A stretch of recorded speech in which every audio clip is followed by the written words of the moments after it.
வணக்கம் சொந்தங்களே. இன்றைக்கி தினம் ஒரு தகவல் உங்களை சந்திக்கிறதுல ரொம்ப மகிழ்ச்சி அடைகிறேன். இன்றைக்கி என்ன தகவல் அப்படின்னா, கல்பனா, நான், அவங்க அம்மா, எங்கள் பையன், அப்போலாம் அவங்க பையனுக்கு கல்யாணம் ஆகல, எல்லாம் நாங்கள் ஒரே வீட்டில் தான் இருந்தோம். கடை வச்சுருந்தேன். அப்போ கடையை ஒருத்தர்கிட்ட வேறு ஒருத்தர்கிட்ட கொடுத்ததும் எங்கள் பொண்ணு அவங்க ஹஸ்பண்டு அங்கேயே இருந்துக்கிட்டாங்க. நாங்கள் கல்பனா கூப்பிட்டு போயிட்டேன். ஏன்னா கல்பனா விட்டு எங்களால் இருக்க முடியாதுன்னு கூப்பிட்டு போயிட்டோம்ல. அங்கே அவளை 6வது 7வது 8வது வரைக்கும் 3 வருஷம் எங்கள் கூட தான் இருந்தாள்.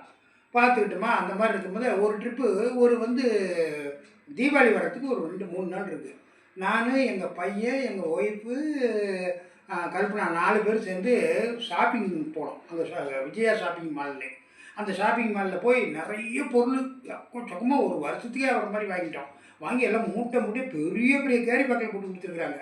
அந்த காரில் போனோம். காரில் போய் வாங்கிட்டு வந்து நிறுத்திட்டு அப்பார்ட்மெண்ட்டில் எல்லாத்தையும் உணர்ந்து வச்சு எல்லாம் சாமான்லாம் எடுத்து வச்சு சரி பார்த்துட்ருக்குறோம். இவன் நான் பாத்ரூமுக்கு போகிறேன்னு சொல்லிட்டு பெட்ரூமுக்குள்ளார போனவ கதவை தாள் போட்டு பெட்ரூமுக்குள்ளார போயிட்டான்.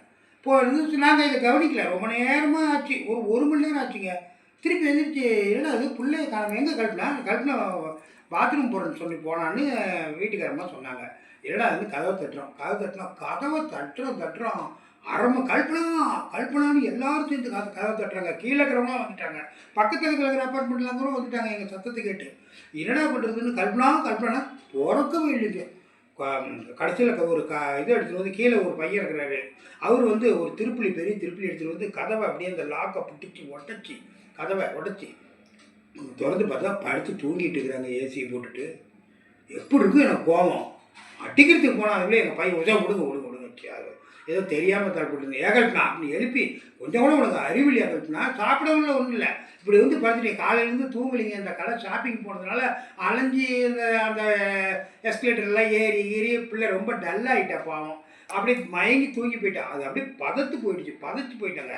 உள்ளார ஷேக்குக்கு அடித்து எங்கேயோ விழுந்துக்கிட்டாலும் என்னமோ தெரியல அப்படின்ட்டு அக்கம்பக்கத்துலலாம் நிறைய கூட்டம் கூடி போச்சு.